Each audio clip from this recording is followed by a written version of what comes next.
Hello, and welcome to WTRF Channel 1 News. My name is Bernard Wallace, and I'm here with Donna Hopkins as a special guest. Donna, thank you for joining us today.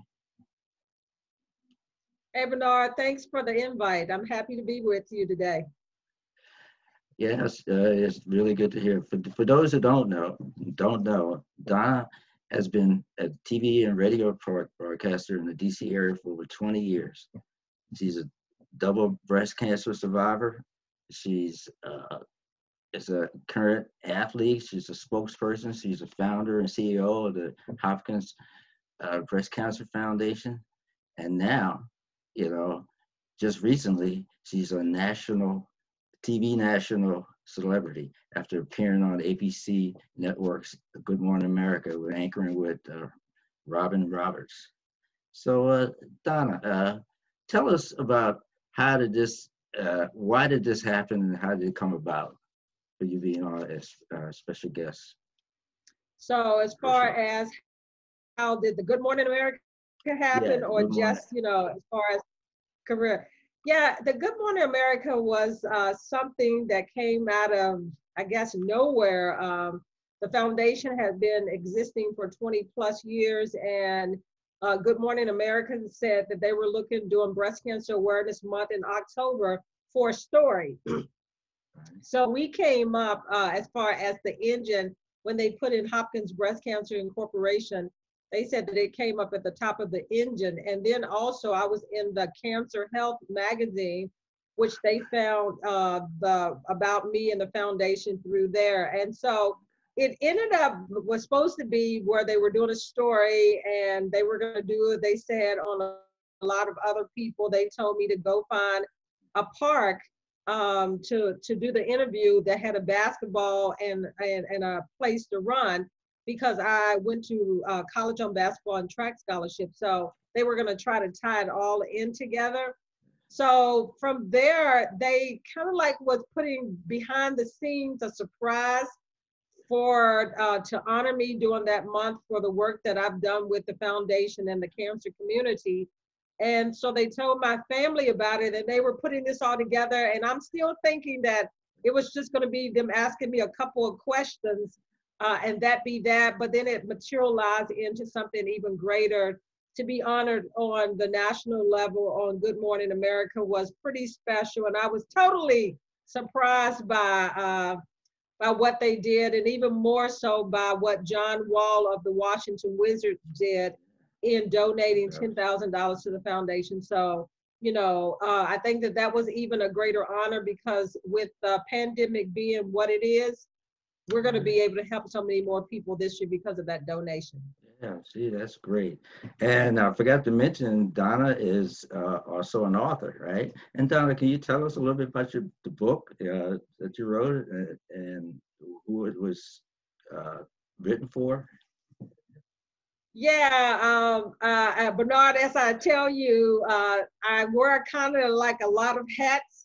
And so I wrote the book, Getting to the Other Side of Victory in 2010, where I was in the hospital for what I call an unforeseeable medical disaster, where I went into the hospital for uterus fibroid tumors to have those removed. And I was supposed to be in there 10 days at max, and 10 days turned into 2.5 months, 6 surgeries later, the amputation of my lower left leg, and almost dying a number of times in the hospital during that long stretch. So the book was birthed out of the 2002 incident that happened, and the book was written in 2018. And I told you the topic was getting to the other side of victory. And so I waited to write the book so that I can truly tell people how to get to the other side of what they're facing. And it doesn't have to be about what I've faced. This book is for anybody, any age group that has ever gone through any adversity, any challenge. For kids who think that suicide is the only way out, for kids who think that the bullying, they can't get past that, this book is for too. The book is for anybody has gone through a medical situation, divorce, loss, whatever the situation is, whatever the adversity is. This book was written for me first to get through what I went through, but then it was also written to help other people not to get stuck in what they've gone through and to be able to rise above that and live and learn how to live on and live even better than what they went through when the adversity or the challenge happened. So it was birthed for me first out of 2010, and then it was to help other people to win in life. Okay, that's good. So another thing, I know I've heard you are from a small town in West Virginia, right? You grew up in a small town. Can you tell us, share with us a little bit about your roots and growing up in West Virginia, Oak Hill, I believe, right? Yes, Oak Hill, West Virginia. I always like to shout out home, and as I tell people, home is home. No matter how long I've been away from the Oak Hill, West Virginia area, I go back from time to time, and it is home still, no matter what. I grew up in West Virginia, in Oak Hill, West Virginia, in a town called Harlem Heights. Before I moved to Harlem Heights, I lived in a town called Winona, West Virginia, and that's where my mom and my dad was raised, in Winona and Edmond, West Virginia. Then we moved to a little bigger area as far as Harlem Heights. It's a African-American neighborhood that I grew up in. And the great thing, Bernard, about growing up in West Virginia and in a small town is that you learn how to really connect with your neighbors and the community even more so. And then everybody, if you got in trouble, everybody could punish you being from a small town. So I lived in West Virginia. I went to elementary school, grade school, high school. Then I went on to college. It's still in West Virginia, a college called Fairmont State University. As I mentioned, I went there on basketball and track scholarships. So I played in the band. I played all the sports in high school. I was a majorette. So I was like really involved in the community, even at a young age. And, little did I know that the things that I did as a child was going to propel me on in adulthood. And some of the things that I still do and that I'm passionate about because of my roots in Oak Hill, West Virginia. And I still have a couple of sisters that still live in our house in Harlem Heights. And then I have a lot of cousins that live in West Virginia still, right around the corner, as I say, from our house. And, my mom's side of the family, a lot of them grew up in West Virginia and on my dad's side. So it was like a family situation where you had a lot of people there, family-wise on both sides. So as I say, home is home in Oak Hill, West Virginia. So I shout out to my roots. Oh yeah, that's good. I read just recently that I didn't know that is country music big down in that part of the town, because I seen that Hank Williams, a famous celebrity, he was born and raised, not raised, but born and died in Oak Hill, West Virginia. Yeah, I mean, when you think about West Virginia, you think of it being country, so you got almost related to country music, although I really didn't like country music growing up. So, but I mean, I can appreciate it, but it wasn't one of my things that I went to first. I'm more like the R&B and, the old schools, the 80s, 70s music, and I still like that today. But country music was part of that. And not only that, the great Jerry West that was the general manager for the Lakers for a while. And I think he's out in one of the California teams, I think still, but I might be mistaken, but he's still in there as working in the NBA. He's from West Virginia too, the great Jerry West. And so we've got some key people, a few little key people that are celebrities. I'm not saying me, but we have some great celebrities that came from the great state of West Virginia. Right. Country road, take me home to the place. You like you said, actually, I found out that you said you went to a Fairmont State University, and I read up that one of the alumni is a guy named Herbert Morrison, and he went there, and he was the guy. He's divorced. If you remember that Hindenburg blimp that went down 1937. It was a German blimp that went down, and back then it was on the radio. But he's the voice that you hear when you see old footage that of that. He's describing the event as that Hindenburg blimp is coming down, crashing and turning up in fire. I don't know if you do that or not. No, I didn't. You gave me a little history. But anyway, but at what point did you really become like interested in broadcasting? So what point in your life did you get an interest in broadcasting? Yeah, Bernard, it started early. I knew early on when I was 10 years old what I wanted to do in life. I was either going to be a sports broadcaster or a professional women's basketball player. Well, one kind of like worked out, not so much the other, even though, I went on to play college ball, and then I played for years after college on a military team. At 10 years old, a lot of people don't know what they want to do when they get to college and when they get out of college. But I knew that early on in life that I wanted to go into sports broadcasting at 10 years old.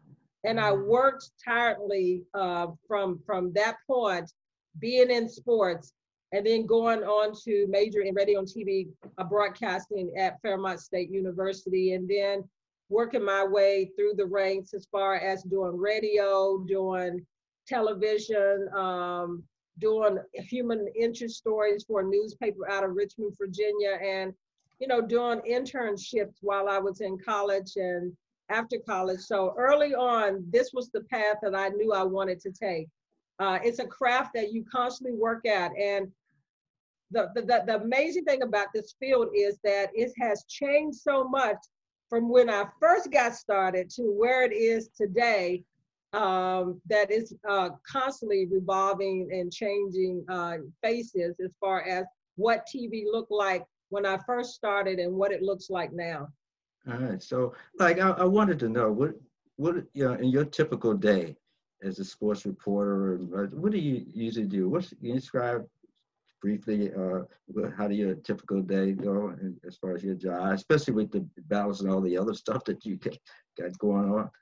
Yeah, I was getting ready to say, when I look at all the other entities I'm involved in my life, and I enjoy pretty much all of them, and there are so many different things that I'm involved in as far as career-wise, with the foundation, with another job that I do with public speaking and so forth. So, but a typical week for me in broadcasting, and even though I do it kind of like part-time, but it's really full-time if you do it diligently and how good you want to be. And I work for the show Tony McGee's Pro Football Plus, which I think I've been doing that for 20 years or so, or somewhere around there now.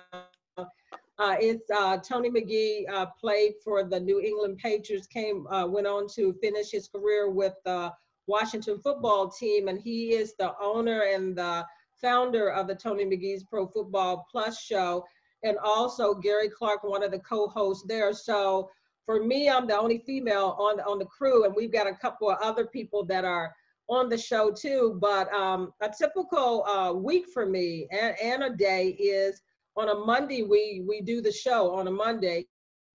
And so I'm preparing, from the Sunday's game and putting together my notes. I don't try to know what those guys know, being that they were professional football players, but I hold my own because I do my homework. And that's to me, the important thing about being a broadcaster is how much you put into your craft to be really good.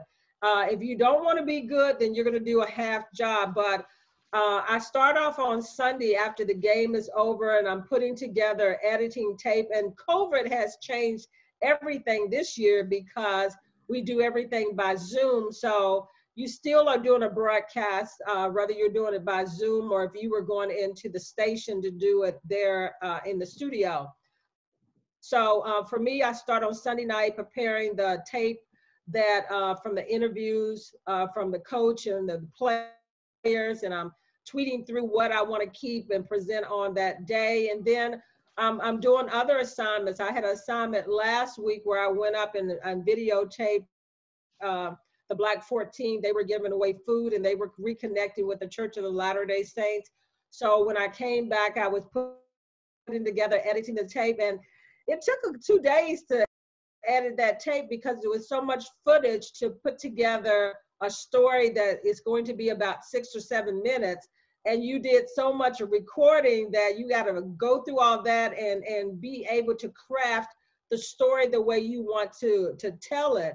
So, I mean, leading up to the show that we do at 4 o'clock, I'm working that whole time, juggling not only the show, but the other things that I'm involved in. So it's what I like to do, is what I love. And that's the reason why it's not stressful to me, is because if you love what you do, it's just part of you know, your assignments. Okay. Okay. Well, thank you so much for your time today, Donna. You know, for our audience. It's been a joy hanging out with you, Bernard, kicking it with you. Right. Okay. Well, so this has been an interview with Donna Hopkins. I'm Bernard Wallace Jr., and you have been watching WRTF Channel 1 News. Thank you.